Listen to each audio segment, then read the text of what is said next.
Center for the Study of World Religions, Harvard Divinity School. My name is Charles Stang. I have the privilege of serving as the director here. Thank you so much for coming out this evening for the Center's final annual lecture of the academic year, the Hackett Lecture in Global Christianity. We're honored that Professor Jennifer Scheper Hughes accepted our invitation to deliver the Hackett Lecture. Jennifer is one of two Yang visiting scholars in world Christianity at Harvard Divinity School this year, and is also, along with her family, a resident here at the center. So we're celebrating a number of things this evening. First, the center's annual Hackett Lecture, which was established by my predecessor, Frank Clooney, who's in the back, with the generous gift of MTS alumnus Jim Hackett. Jim, whom I remember for many occasions, but especially a seminar I taught, which he took. I'm always surprised when someone takes my seminars. A seminar on ancient Christianity. The second thing we're celebrating tonight, of course, is the Yang program, now in its third year, I believe. Someone can correct me. And the contributions that these Yang scholars have made to our curriculum and to our community. And third, we are celebrating Jennifer and her family, including Santos, Salvador, and Benedito, who've been wonderful residents here at the center and who have modeled the sort of community the center was established for, with its always rotating collection of students and scholars. So a few brief words about Jennifer. She is professor in the Department of History at the University of California, Riverside. Her research focuses on the lived history of Latin American Christianity with special consideration for the religious lives of Mexican and Mexican American Catholics. Her book, entitled The Church of the Dead, The Epidemic of 1576 and the Birth of Christianity in the Americas, was published in 2021 by New York University Press, and it was named one of the top 5 academic books in religion for 2021 by Publishers Weekly. Her current research project concerns the collective labor of religious ritual in Mexico and Central America, centering especially the sacramental leadership of laywomen. At HDS, Jennifer taught a class on lived religion of the church in Latin America with an eye towards its global impact and influence. Her topic this evening is Toward a Counter-History of Global Christianity, Reflections on Brokenness and Transcendence from Mexican Catholicism. In the blurb for the talk, she reminds us that Spanish imperialism in the Americas gave birth to competing visions of a global church. And in this talk, she promises to return to the difficult origins of Mexican Catholicism, arguably the oldest extant expression of Christianity in the Americas, to reflect on the global pasts and global futures of Christianity. Before inviting Jennifer to this podium, I want to acknowledge and thank a number of colleagues who helped make this event possible this evening. First and always, the wonderful team here at the CSWR, Gosha, Bashwar, Lori, Sarah, with whom I have the pleasure of working every week. Thank you all so much for making this possible. Second, I want to thank our colleagues across the street in the Dean's office and the Office of Academic Affairs. Many of you don't know this, but we discovered late last week that we had a significant scheduling conflict today between this annual lecture and a faculty candidate lecture. And the Office of Academic Affairs has the very, very difficult job of scheduling such visits in what is often a minefield of competing events in the month of April. So I'm enormously grateful to my colleagues David Holland, Jacob Alupina, and Marlon Cummings and his team for responding so quickly and creatively to resolve this so that we can all be here to attend Jennifer's lecture and support these two programs. So thank you all. Now back to you, Jennifer. Thank you again for accepting this invitation to deliver this year's Hackett Lecture. The podium is yours. No, you can't run away. Yeah, you're the only one who can give this lecture, Jennifer. Here we go. Come on.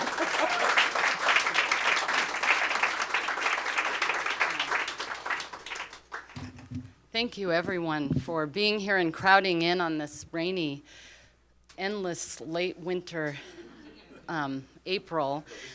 This is not, yeah. And I thank you so much, Charlie, for the invitation. And it's been such a beautiful year,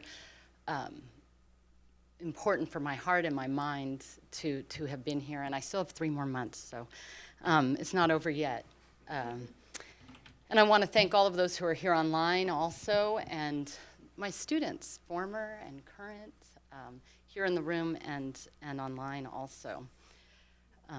So here are some upcoming events. Yeah.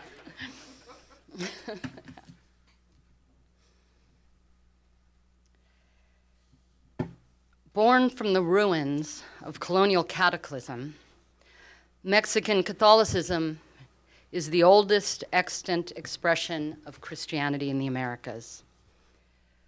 When the Puritans landed at Plymouth, indigenous communities, or pueblos de indios as they were called in the colonial period, had already identified themselves as Christian for generations. They had been Catholic for tiempo inmemorial, time immemorial. This is what the pueblos themselves explain, difficult though it has been to hear them from across centuries and through the dampening shroud of so many Spanish sources. What does global Christianity look like from the vantage of this founding expression of Christianity in the Americas? From the Mexican church's beginnings in brokenness. For indeed, the religion that the Spanish brought with them to the American hemisphere was a ruined religion, all but irretrievable from the wreckage of violent Spanish invasion and imperial domination.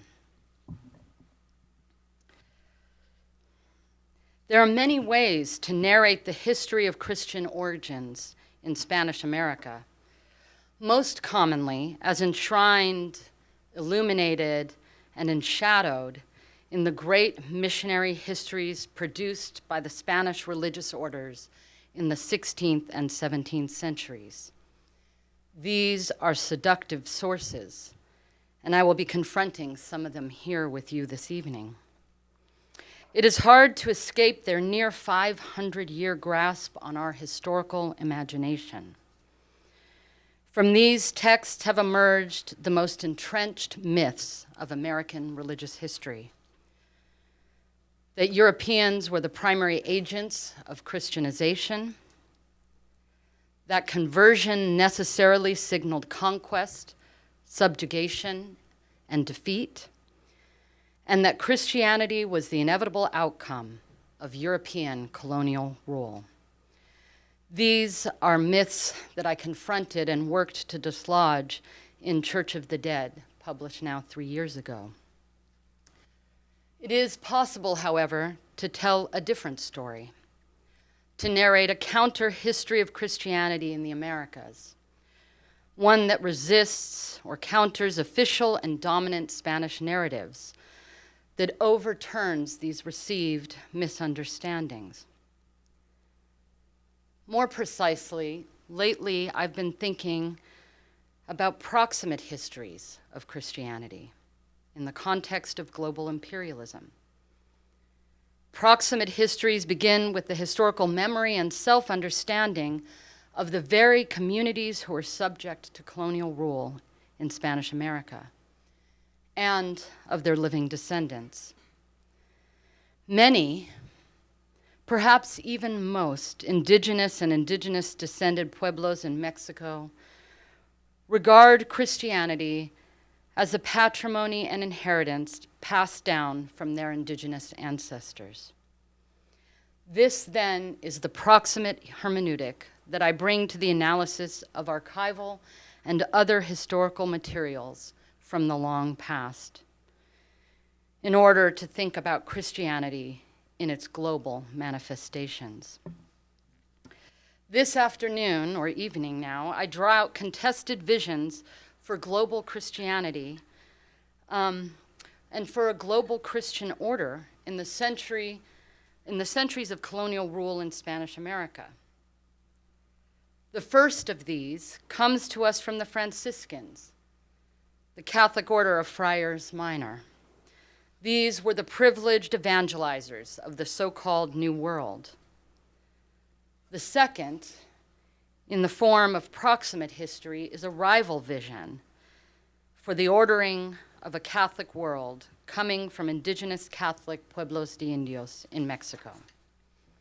So first, a word about proximate history and proximate histories of global Christianity, and to identify perhaps or suggest what some of its markers might be.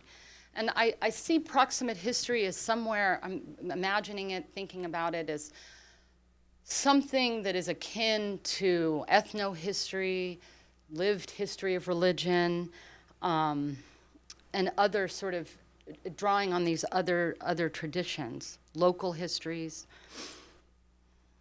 I imagine this as a methodological and interpretive approach that retrieves histories of the long past that are consistent with and resonate with the historical memory of the living communities to whom these histories pertain. Proximate histories may be partisan in the sense of being particular and affiliated or allied, but they are also at the same time, as I imagine them, synoptic. Synoptic meaning that they draw on diverse materials and perspectives. They are also disciplined, rigorously engaged with and accountable to primary sources. Finally, proximate histories are vital. That is, they're useful and usable to living communities. So here I'm beginning to sort of see my own work through this lens. And this is an image, some of you have seen some of these photographs. I was in El Salvador in October in the fall, invited by a small community about an hour and 45 minutes from San Salvador to work with them, to collaborate with them, to tell the history of their devotional image and the living traditions that surround it, especially as upheld by the women in the community. So I think about that as an example of proximate history. I'll give a couple more examples from my work. My first book, the biography of a Mexican crucifix, when I went to do that work, I didn't go with a particular interest in material religion and materiality, but in the course of my work there in the community of Totolapan, I began to see the history of their community and the history of this image as they did, as a living and animate and agentic image. And so I narrated it, I told that story in that way, as a biography of a living image. Another example, I think in a different iteration of maybe proximate history, is the work that I've been doing with the Critical Mission Studies Project and the University of California, collaborating with California Indian communities to retell and re-narrate the history of the Spanish missions. These are not Christians. They are people who do not identify as Christian, but rather see the missions as part of a history of the genocide of their people. So that is in keeping with, resonant with their own understanding.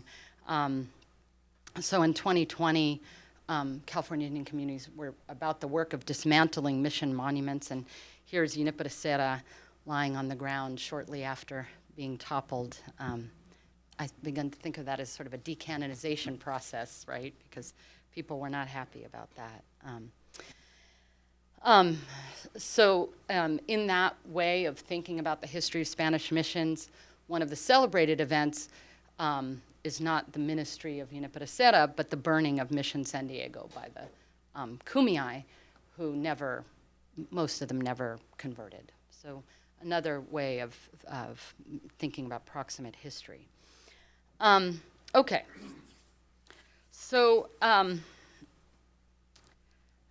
want now to move into this competing global visions for the church in the context of Spanish America, comparing Franciscan and indigenous Mexican perspectives of the global, by looking at two sets of visual materials. So first, we confront Franciscan projections of the world as a constant cosmic orb under Franciscan spiritual and geo-religious jurisdiction. And I want to then show how these visions, these global ambitions, were always contingent, really, often fraught and frustrated by local realities on the ground. And so the second set of materials, I return to the maps of the Relaciones Geográficas to look at how indigenous pueblos de indios were imagining their global Catholic worlds, to examine ideas for the structure of the church coming from those communities. Together, these visual materials speak to the unstable, ambivalent, and contested understandings of a global church. So in this image, so in the next sort of slides, I'm going to show this small collection of visual representations of a world that has submitted to St. Francis's rule. So beginning in the 16th century, Catholic religious orders, Franciscan, Dominican, Augustinian, anchored hopes for the renewal and rebirth of Christianity as a global church in the evangelization of the diverse peoples of the Americas. The Franciscans were the first to arrive in the hemisphere for purposes of systematic, for evangelization in a systematic fashion. And last year, in fact, 2024, the Franciscan order itself and others celebrated the 500th anniversary of their arrival. There was a big event convened at Mission Santa Barbara to honor that occasion, the official arrival of the 12 Franciscans.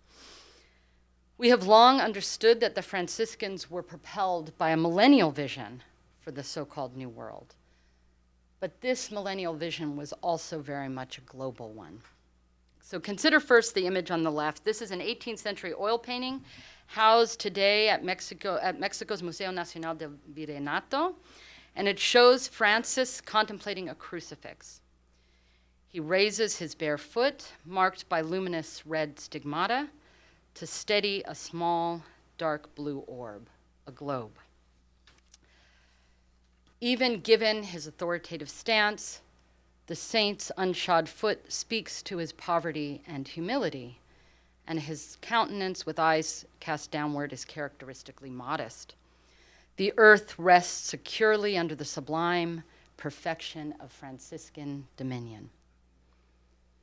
We perceive that the ordered and idealized spherical world of nascent modernity is not just a European or Christian object, but more specifically a Franciscan one. For 2 centuries, this image hung in its original life in the colonial Franciscan monastery church of Mazapa in the shadow of the sacred Mesoamerican city of Teotihuacan, barely 2 kilometers from the ruins of the Pyramid of the Sun. This visual depiction of a world that has submitted to Francis's rule may seem discordant for those of you who know something about St. Francis's iconography. Wasn't his renunciation of the material world definitive and final, dedicated to a life of poverty, humility, and simplicity? Francis surely is meant to refuse the world, not to lay claim to it.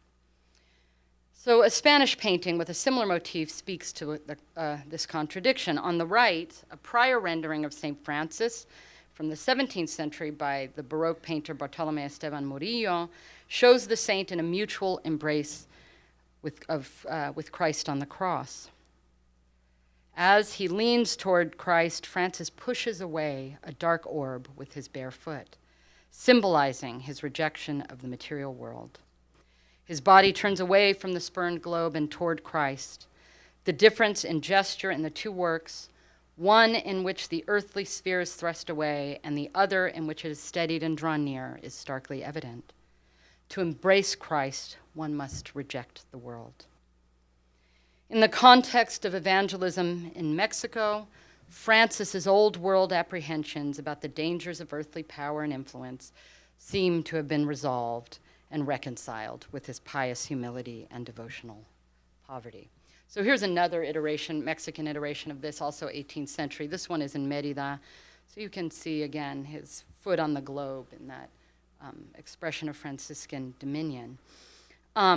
It's interesting to note that really, when we think of global ambitions of religious orders, we usually think of the Jesuits, right, as having that global ambition, and not so much the Franciscans. But I've got two more to show you. So this one, this one is shows this incredible moment. This is a 17th century source, a summary of the activities and actions of the Friars Minor, the Franciscan order in the New World. And in this one, again, we see these Franciscan global ambitions, a striking two worlds image. Here we see the moment of the discovery of the American continent. On the right side, three Franciscan friars marvel at the geographical globe with the known continents at the time clearly marked: Africa, Europe, and Asia. On the left side of the frame, Francis, recognizable again by his stigmata, is transported centuries forward in time to the moment of discovery. With his left hand, he gestures to a second globe borne aloft by two cherubim. The Americas appears here not just as a new world, but in fact a second globe. The moment of hemispheric revelation is simultaneous with heavenly donation, and the caption reads, "Seraphic Atlantic, one world is not enough." In relation to these earths, the Franciscans are leviathans as large as a galaxy, and the earth is small and compliant in their hands. The phrase Atlantis Seraphica refers not just to the transcendent, awe-inspiring revelation of a new world, but avows that the Atlantic world belongs definitively to the Franciscans, not the Jesuits. But there is a larger story that unfolds in the image. The so-called discovery of the Americas both inspired and troubled the unifying construct of the world as a coherent theological totality, the ultimate aspiration of the project of Christian empire. Okay, this is really the best one here. Okay. This is a winged Francis who is seizing and subduing a sublime globe. So a final example of these global Franciscan imaginings. This is a tiled panel on the exterior of San Lorenzo Church in Valencia, Spain. Here, Francis seizes the earth. At the center, the winged saint tethers and steadies the globe with his robe-like cincture, a knotted Franciscan cord. From heaven, Christ utters his promise to the mendicants, his earthly donation. The Latin scroll at the top reads, "I give this land to you and to your seed after you." Medieval historian Julie McClure has taught us much about Franciscan perceptions of the world, including their global perspective and purposes. The Franciscans, she writes, quote, "were not merely mendicant monks wandering the world in poverty, but missionaries who also wanted to convert the world to their vision of holy poverty. In their utopian imaginings, the entire globe would be subject not just to the church, but to the rule of Francis." I turn now to observe how these idealized visions succumbed to colonial Mexican realities. In each of these Spanish visual representations, the Christian earth is a well-ordered orb, governed by divine structure and under the custody of the Franciscan order. Yet, there is something unsettled in the Franciscan resting. Why should they so vigorously, even anxiously, need to reiterate their earthly global authority and dominion? That is, these images speak more to Franciscan fantasies than actualities in New Spain. The idealized visions of Franciscan global territorialization were often frustrated by colonial realities on the ground. For one thing, by the time the Mexican images were produced, the Spanish Franciscans with their globes, the Franciscans had largely lost their bid for privileged spiritual jurisdiction in Mexico, not least of all at the hands of secularizing bishops. Almost 60 years ago, John Letty Phelan wrote precisely about the failed millennial, read here, global expectations of the Franciscan order. Franciscan perceptions of the global horizon of the church were challenged both by entrenched indigenous resistance to their version of Hispanicized Christianity, as well as by almost a century of mortandad, of epidemic demographic catastrophe, which I write about in Church of the Dead.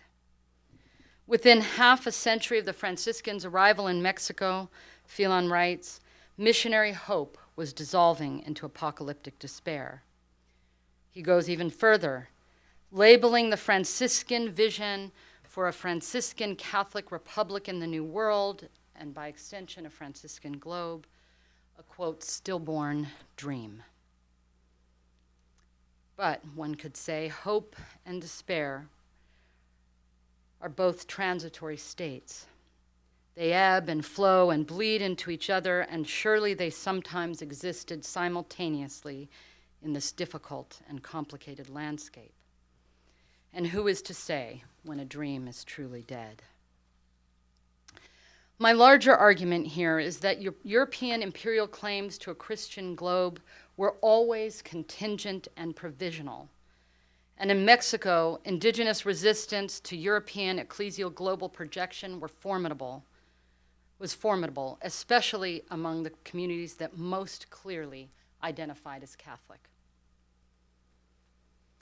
Beginning in the 16th century, Mexico indigenous Catholic ordering of geo-religious space contested and constrained the realization of European Catholic global territorializations, like those imagined by the Franciscans. While the Franciscans dreamt of their perfect orb in their seraphic world, indigenous Mexican Catholic communities asserted their own territorial vision of a sublime world, powerful enough to rival European understandings. Of particular relevance here are circular or globe-like maps of indigenous Mexican provenance from the second half of the 16th century. Two of these are particularly relevant: the circular maps of Amotepec and its sister community, Teozacoalco, both painted in 1580 in the aftermath of the Cocolitzli mortandad. These indigenous authored maps form part of the Relaciones Geográficas commissioned by King Philip II as part of a comprehensive survey of New Spain. Both are currently housed far from their pueblos of origin at the Benson Library at UT Austin. In my efforts to tell approximate history of global Christianity, I return again to these maps of the Relaciones Geográficas. In Church of the Dead, I read them as a sort of foundational covenant for American Christianity. But here I extend my analysis, interpreting them as Catholic world maps, analogous to the European visual representations of the globe considered here.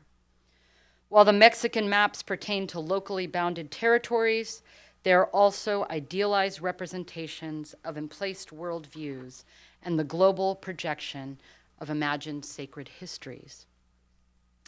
That is to say, the indigenous authors of the maps were surely aware that the King of Spain, far across the Atlantic, was their intended audience.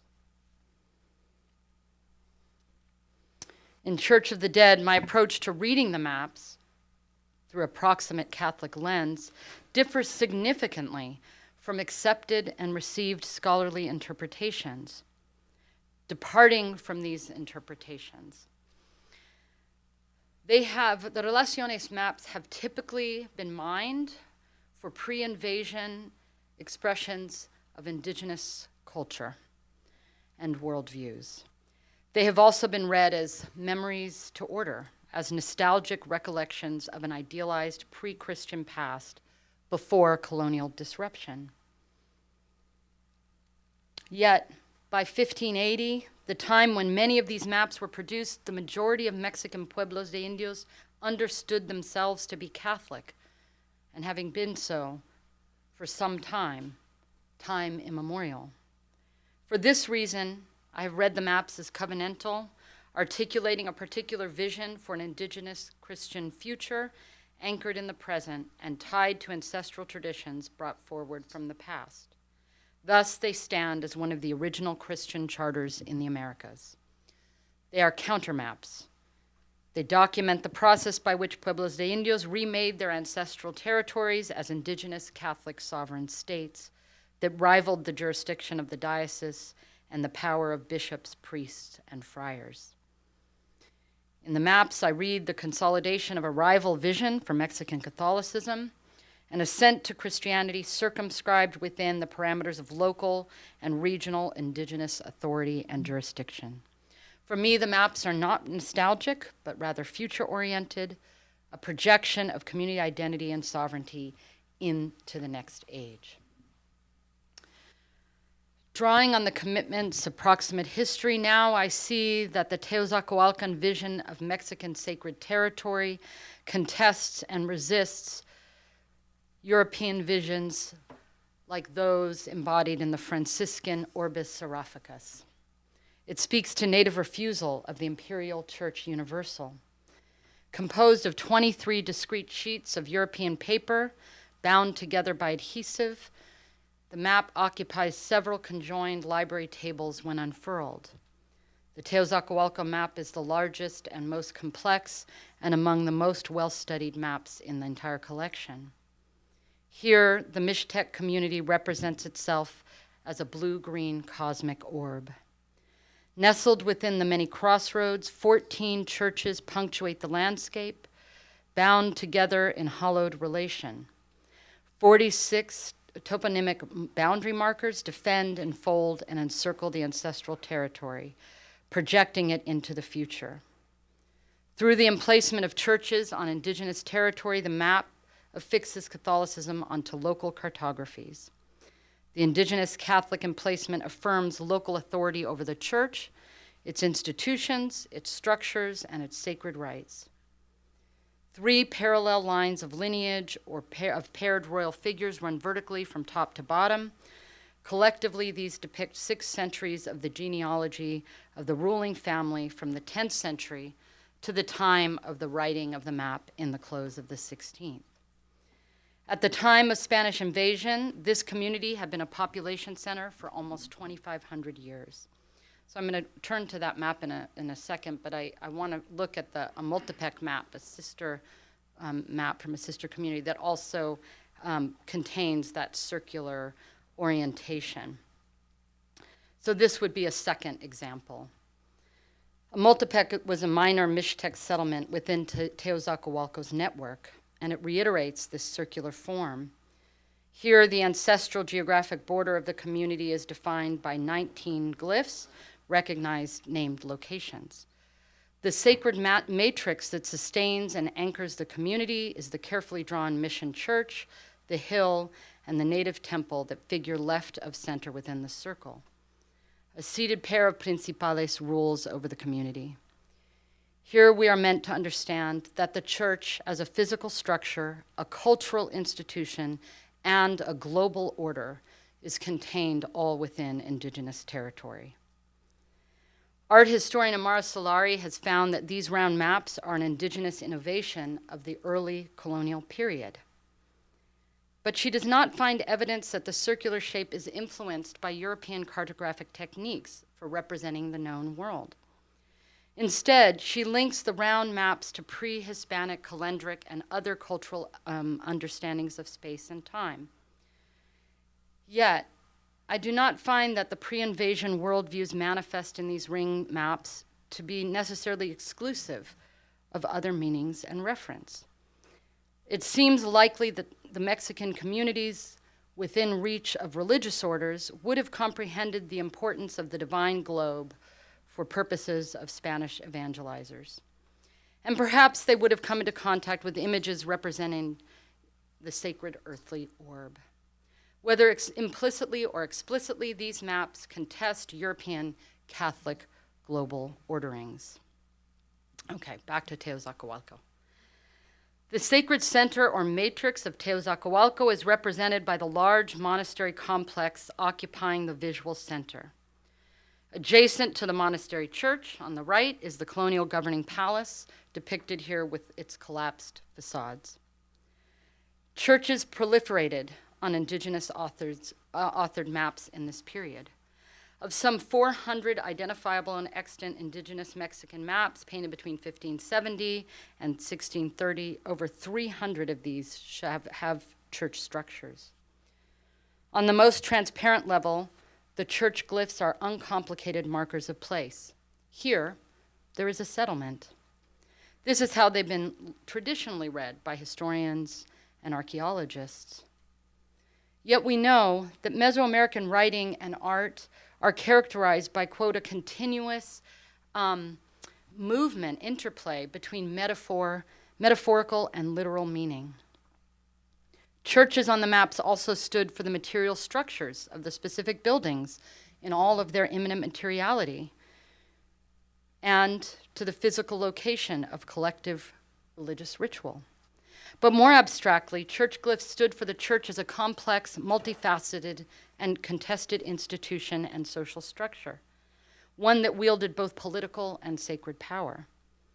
I argue that framed in relation to other markers on the maps, church glyphs represent an indigenous counterclaim to authority over ecclesial Catholic structures and institutions, one that amounted to an alternative model of church governance, a kind of alternative Catholic ecclesiology. A sacred lineage of ancestors ascends vertically from the central compound. Ancestral histories are reflected here in a ruling dynasty. It is the fourth dynasty that pertains to the history of Christianity, that takes place in Christian time and place within the sphere of the present. Notably, the map of Teozacualco names the current living, ruling hereditary lords of the town twice to indicate that at the time of the writing of the map, that it was under indigenous governance. Spanish figures are really absent in most of these maps. I've only come across one or two, just a handful of Spanish figures. So,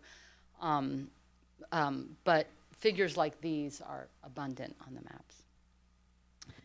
The figures, all of them named, refer to specific generations of unbroken rule spanning centuries. The royal lineage arrives finally at the living indigenous lords who governed the city at the time of the map's creation, bringing the lineage into the map's present. The figures are seated in the traditional posture of political authority and rule. Ancestors watch and vigil over the community, including over its new church structures. Tied to the ancestral origins of the town, the Teozacualco Church is governed by these structures of authority. The Spanish gloss here reads, to the right of that governing palace, "These are the houses of Don Felipe and Don Francisco, his son, hereditary lords of this town." These ancestral lines of authority and power now live in and through the church. If the Church Roman is under the authority of an unbroken lineage of popes in papal succession, the Church of Teozacualco is ruled by the authority of these ancestral lineages, also unbroken. So I do see that kind of competing with a papal succession there, lines of succession. So here's some others. These are images I think a great deal about.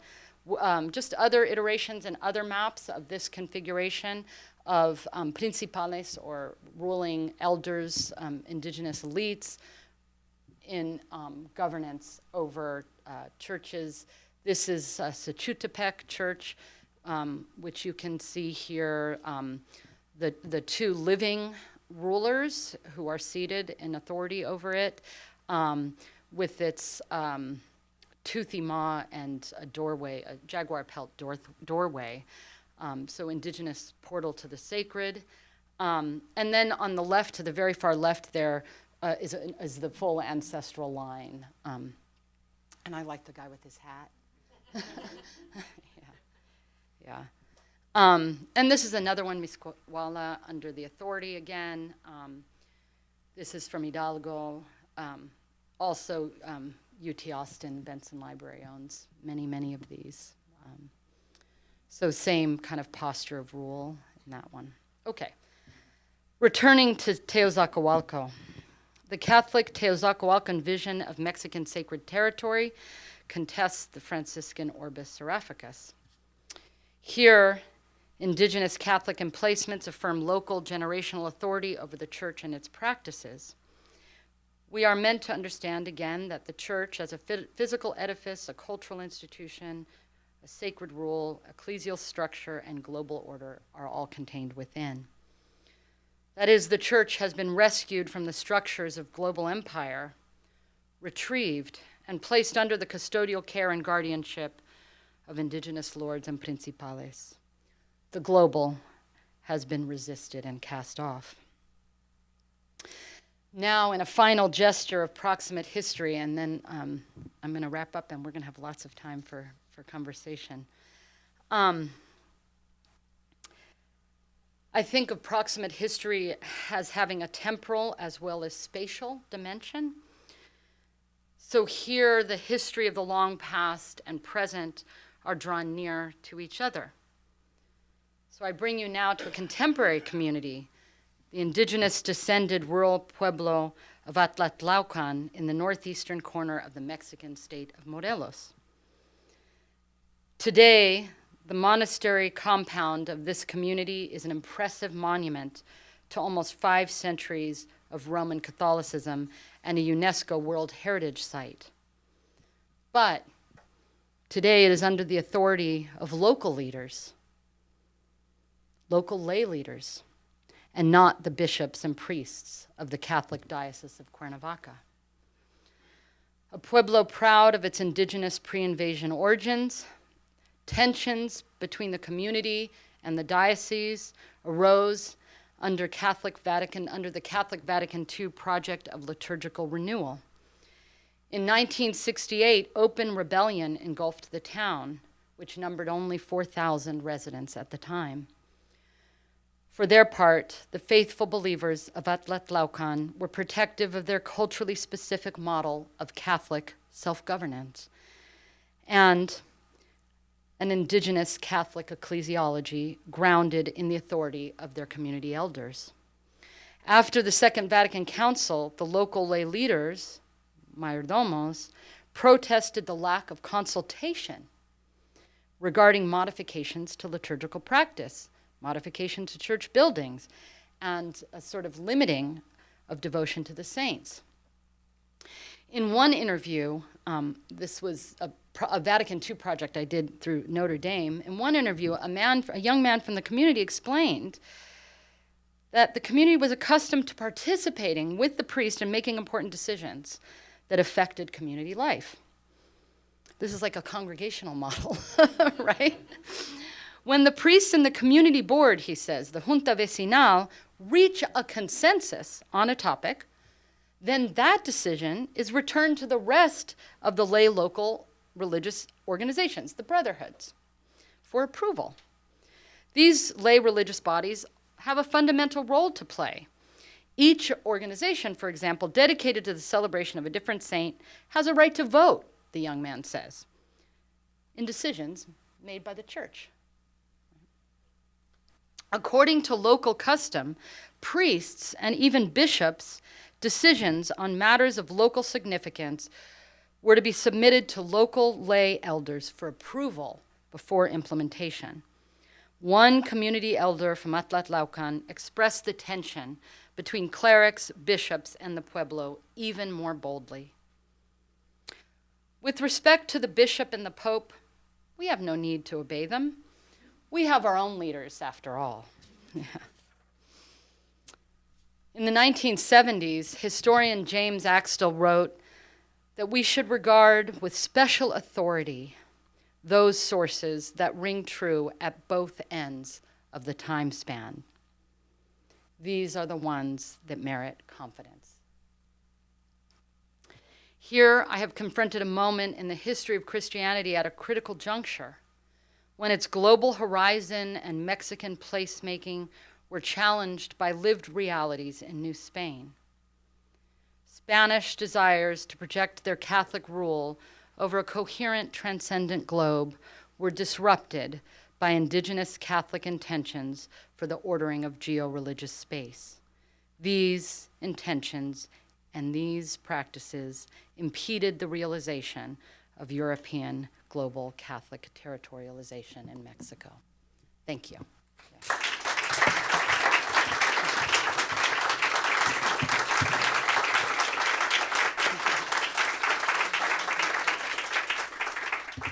cswr.hds.harvard.edu, copyright 2025, the President and Fellows of Harvard College.